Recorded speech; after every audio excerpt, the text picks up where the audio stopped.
There have been a great many battles that have stood the test of time, and today we'll be addressing one of the greatest. Not that one, not that one, nope, no, wait, hold on.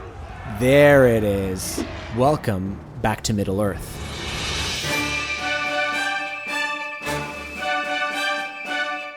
On trial today, The Hobbit, Battle of the Five Armies. Aptly titled and based on the events of the book, the movie was directed by Peter Jackson, who previously helmed the Lord of the Rings trilogy. This battle is the climactic showdown of the tale that made Bilbo Baggins the Hobbit that he is. But how does the film adaptation fare in regards to its source material? You shall be judged! The book was written in 1937 by JRR Tolkien. Elves, dwarves, orcs, and humans in a fantasy setting were first brought to the masses by Tolkien, and many of the games, movies, and stories we love are rooted in his tales. And since The Hobbit was the first book based in Middle-earth, it is arguable that the Battle of the Five Armies is one of the first greatest fantasy battles ever. Order! It's too early for this, guys, come on. The battle takes place at the base of the Lonely Mountain after Smaug had already had his ass whooped. Thorin and his boys are barricaded inside the mountain, refusing to share any of the treasure with the allied elves and lakemen loitering outside. In this dire situation, Thorin had wisely sent a raven to call his cousin for aid. The standstill comes to an abrupt end when Dain Ironfoot arrives at the head of a small dwarven host. Gandalf was quick to stop them from coming to blows and warn them of the incoming Orc and Warg army. By the way, sick shades, bro. The Greenskins arrived and a great battle ensued. Many lives were lost on both sides. Thorin was mortally wounded in the battle, and his boys Fili and Kili perished defending their king unto the last man. Beorn, the great man, bear, monster dude, had arrived to take the wounded Thorin from the battlefield, and then returns with the help of the Great Eagles to smash the goblin ranks and eventually kill their leader Bolg himself. Thus, the battle had been won. Thorin would perish after the battle on his deathbed, but not before a few touching moments with Bilbo. Now what about the adaptation?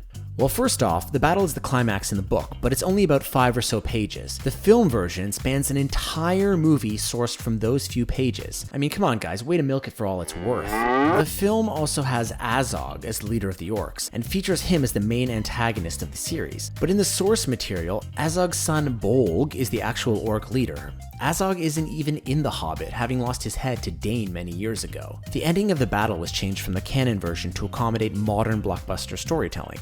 Beorn arrives just like in the books to wreak havoc, but his role is diminished to a CGI action piece. Thorin is left to find his own way, and he certainly does, to a mid-battle side quest that takes him and his brethren up a mountain to fight Azog.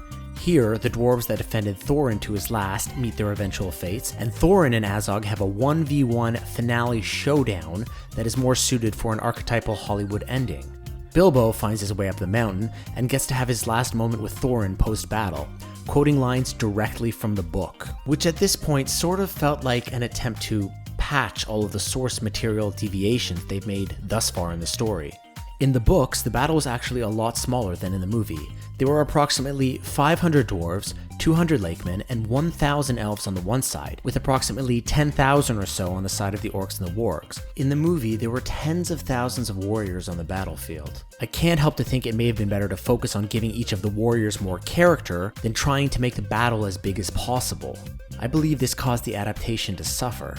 When Tolkien created The Hobbit, conceptualization of his characters were often left to the imagination. His magic was in the words, as his art hasn't as much stood the test of time. Here was an opportunity to create a great modern depiction the fans deserved. And what did we get? Well, we the people waited 6 full movies in the Tolkienverse to see the great dwarf lords go to battle. And when they finally did, they showed up as a pixelated unit from a 90s RTS game. Both armies, as a matter of fact. I'm pretty sure all of these elf warriors are actually the same guy, or maybe triplets, or maybe somehow all related. I wanted to see all the emotion in every dwarven warrior's eyes as we pan across the front lines before the great battle. Instead, they said, more dwarves. Copy paste, copy paste, copy paste, copy paste, copy paste, copy paste, copy paste. Was this the Hobbit movie or the Hobbit video game? A post-Hummus documentary demonstrated the stress that Peter Jackson endured during the filming of The Hobbits. His team was under a ton of pressure from the studio to complete the films as fast as possible. So quick that on some days they showed up not even knowing what they were going to shoot. They even had to cancel some shooting days.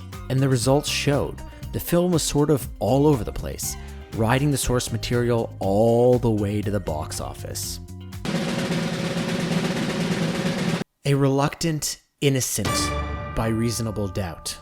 While Jackson strayed from the tenets that made The Hobbit and the Battle of the Five Armies a grand finale, he did so under massive duress from the studio.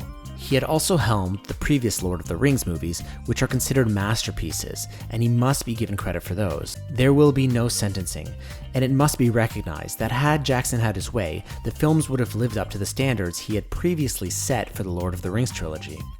And finally I can take this hat off. Whew, there we go. Oh, you're still here? Well, isn't that lovely? Why don't you do me a favor and hit that subscribe button, and you might as well like the video as well. Okay, we're done now. See ya!